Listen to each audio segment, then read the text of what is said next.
Hello everyone, AmyR here with Prairie Paper and Ink, and wanted to create some more with the Pretty Pink Posh sparkle dot patterns. There's a 1 and a 2 set. I had done a video back around Easter using the second set and doing a bunch of cards with that, which I will link to at the end of this video. And not too long ago I got more of the new Pretty Pink Posh jewels, the more like neutral, like gold, silver, etc. So I've had everything kind of sitting out with the intent to make some cards. So I finally just sat down and did it.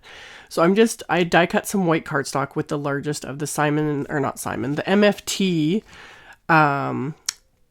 A2 stitched rectangle stacks 2 dies. So I die cut my white cardstock first, and then I stamped the image I wanted, which with this first one is the star, with Simon's Barely Beige ink, and I stamped it 3 times because the Barely Beige ink is very pale. It's so awesome for like no line coloring. It's also really good for things like this because you can stamp it multiple times to see it, but even after I stamp it 3 times, it's very difficult to see on camera. I can see it in real life, but if you use lighter jewels or jewels that are more transparent, you rarely can see that ink through it, whereas sometimes darker inks, you can still see that outline of the little dots. So I really like these sets because it makes it so much easier to, line these up, because I'm not going to, freehand my own patterns to adhere jewels or anything, sequins. You can kind of use whatever you want. I have all these jewels and they're sparkly, so of course I'm going to use them. So for the first card here with the star, I used a mix of these different jewels. I've got the gold, the silver, the rose gold, which is the ones that look black there, but they have this gorgeous finish to them. I can't even describe it. I love it. Absolutely love it. And I also was using the pearl white as well that has just a nice like iridescent shimmer to it. And then to adhere everything, I'm just adding dots of multi-medium matte adhesive to the little dots on the pattern, and then picking up the jewels with either my fingers or my little Marvy jewel picker. I will have links to everything, as well as these little triangle trays. I get asked a lot where I got these little triangle trays. I always link to them when I use them. These things are awesome. Other times I've used little coffee filters in that just to hold, especially when I'm using like multiple colors, but I'm slowly building up a little collection of these triangle trays because they're so handy and they take up no space. So I can just, keep them stacked together when I'm not using them. And then when I do things like this and have multiple colors, I can have, a little tray for each color. So I did this twice. I did one with the star and one with the heart. And then, of course, I couldn't not do ones with some of the color jewels again because they're just pretty. Plus, I wanted to use this rainbow and whatnot. So I'm doing the exact same thing, just stamping the image multiple times with this Barely Beige ink onto my white die-cut cardstock. And I used my travel stamp platform for the stamping so I could do the stamping multiple times and not have to try and like line everything up. And then for these other ones, I'm using the previously released brighter colors. And when I did the first 2, my jewel picker, I haven't cleaned it off in forever. It does have the little lids for it and whatnot, but it does get, it'll get adhesive dried on it, dust, different things. So with the first 2, I was struggling with it not sticking very well and like not picking up the jewels. So I washed it off, which is what you're supposed to do, and that made it really sticky. Like, I have a love-hate relationship with this jewel picker. I find it's either extra sticky or not sticky enough. So here I was literally having to use my die pick, like the pointed end of it, to pull the jewel off the sticky end of this because it just wouldn't release the jewel. Because now it's extra sticky because I cleaned it off so well. So I was getting a little frustrated with this. It's still a great tool. I also have seen some people, when they've like worn out the green end, they actually put just fun tack, the blue fun tack on the end. I might try that because, I'm getting a little frustrated with it. So I wanted to try using my crystal katana again. I reach for my crystal katana more when I'm doing sequins and whatnot because I like the wax end of it. It's not as sticky as the jewel picker, so it works really well with sequins. So people that have been asking me, like, do I still use my crystal katana? Which one do I recommend? The crystal katana is much more expensive than the jewel picker, like 4 times as much money. But I've had it for how many years now, and I still really like it. I've never replaced the end of it. You can get little replacements. I think they're a little bit more expensive too.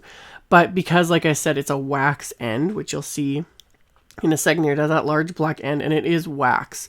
And I find that if it stops being, tacky or anything, I just warm up the end. I kind of rub it between my fingers, and that softens the wax up a bit, and it brings it kind of back to life, as it were.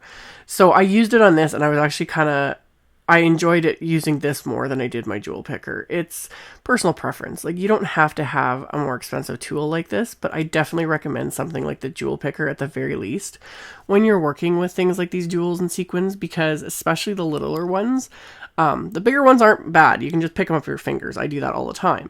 But when you're, trying to place them on your cards and you have those little tiny ones, especially, they can be so fiddly, and, I can't maneuver them with my own fingers. I just get frustrated. So that's why I like having things like this little jewel picker or this crystal katana. It just makes it a lot easier when I'm adding these embellishments to my cards, whether it be full on embellishments like with this Pretty Pink Posh set, or I'm just adding them as little embellishments to decorate my actual card designs, So that's kind of my thoughts on it. So I do, actively use both, but no one needs both, and it's personal preference. So, and you can make do too with even like, an orange wood stick and a little bit of fun tack. Like, there's always different ways kind of around it. But I have both of these. I don't regret either of them, because they're just useful tools in my little paper crafting arsenal. So with this last one, I used the balloon image from the Sparkled Up Patterns 2 set. And then there was a line image of the dots from the 1 set, and I combined those to create the balloon with its string, basically. And I used 2 different shades of purple to fill in the balloon, just to give it, some sparkly difference. And then for the string, I pulled out all of the same size of ones. With all the other images, I mixed and matched the sizes and whatnot, just to give it that different sort of a look. But with that string, I just used all the same size of silver ones. And that finished off like the bulk of these cards, and they honestly didn't take that long. That first star I did, I think I actually paid attention how long it took, and it took maybe 15 minutes max to fill in that whole thing. So these really didn't take that long to do. And I decided to keep the cards themselves fairly simple, since I wanted the attention to be on just the sparkle. So for this one, I have the new lovely die from Pretty Pink Posh. And I ran that through, or some cardstock and some foil cardstock through my little Xyron machine first to put adhesive on it. And then I die cut those with that die using my little sidekick. And I also die cut some little white clouds with some dies from the Pretty Pink Posh, just the Fly a Kite. It's the companion wafer die set. And then for the sentiment, I just peeled off the backing and stacked these together. So I've got 2 layers of white cardstock. And then the top one is some tonic foil cardstock. I had people asking me how this stuff die cuts. It die cuts like a dream. This is the polished gold mirror cardstock, and it's lovely, of course. So I die cut all of that. It stacked it all together, and then I'm going to adhere that onto my actual card front. And then for the coordinating sentiment, I just used one of the sentiments from the Love Sentiment set and just heat embossed just the tiny little word hello onto a piece of black cardstock.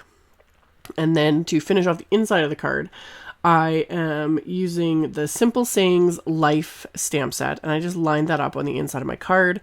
And I'm going to stamp that with some VersaFine Onyx Black ink. And then I'm going to stamp that, and then it's going to finish off the inside.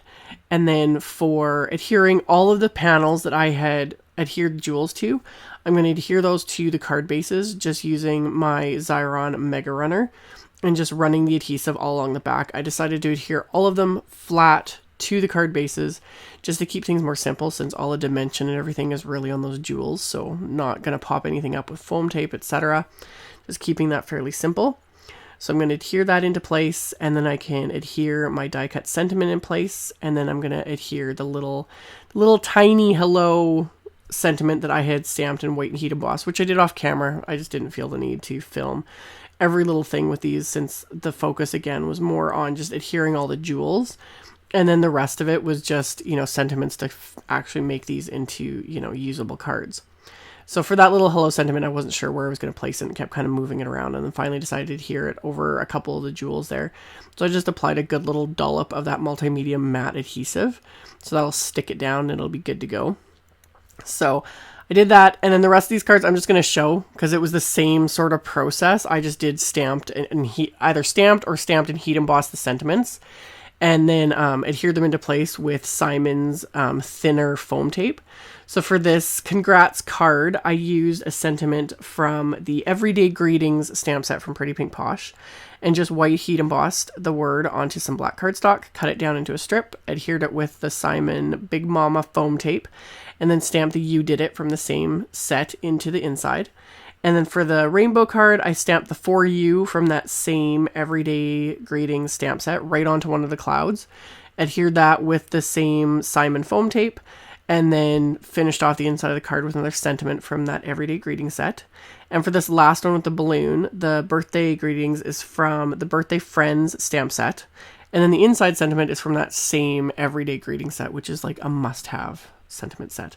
So that finished off all my cards for today. So as always, I will have links below the video. I'll link to all of the supplies I used, as well as my blog post. In the blog post, I'll put all the pictures, etc. There'll be picture links to all the supplies, so you can check that out below if you are interested. Thank you all so much for watching and subscribing and thumbs upping and commenting on my videos. I really, really appreciate the support. And I will see you all very soon in the next video. Bye!